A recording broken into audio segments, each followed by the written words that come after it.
Israeli অভিযানে মাত্র এক মাসেই বাস্তুচ্যুত হয়েছে অন্তত ৫ লাখ মানুষ।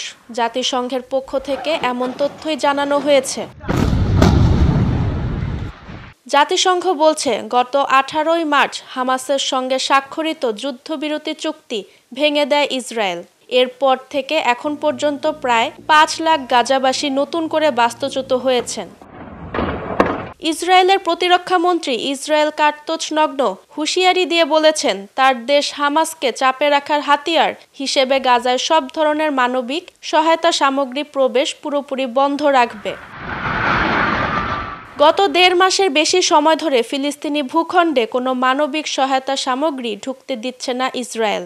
এটা ইসরায়েলের পক্ষ থেকে সবচেয়ে দীর্ঘ অবরোধ আরোপের ঘটনা।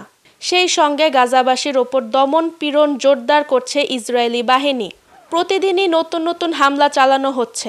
গাজার চিকিৎসা সূত্র জানিয়েছে, গতকাল বুধবার সকালের দিকেই ইসরায়েলি হামলায় সেখানে অন্তত ৩৫ জন নিহত হয়েছেন।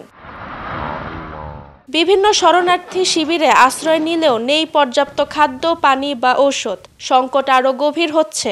হামাস নিয়ন্ত্রিত গাজার স্বাস্থ্য মন্ত্রণালয়ের তথ্য, ১৮ মাস ধরে চলা যুদ্ধে গাজা উপত্যকায় নারী ও শিশু মিলিয়ে ৫১,০২৫ জন নিহত হয়েছেন।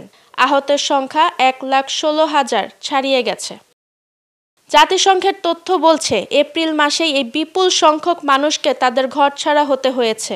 যুদ্ধের ভয়াবহতা থেকে বাঁচতে পালিয়ে বেড়াচ্ছে হাজারো পরিবার। জাতিসংঘ বলছে, এই যুদ্ধের কারণে গাজার মোট জনসংখ্যার প্রায় ১/৪ মানুষ এখন বাস্তুচ্যুত। মানবাধিকার সংগঠনগুলো এ অবস্থাকে বলছে যুদ্ধাপরাধের সমান। বিশ্ব সম্প্রদায় কি ভূমিকা রাখবে, সেই প্রশ্ন এখন সবচেয়ে বড়। এর আগে ২০২৩ সালের ৭ই অক্টোবর ইসরায়েলি ভূখণ্ডে হামাস হামলা চালায়। ওই দিন থেকে গাজায় নির্বিচার হামলা শুরু করে ইসরায়েল। ফারজানা ঐশী, ভিউজ বাংলাদেশ।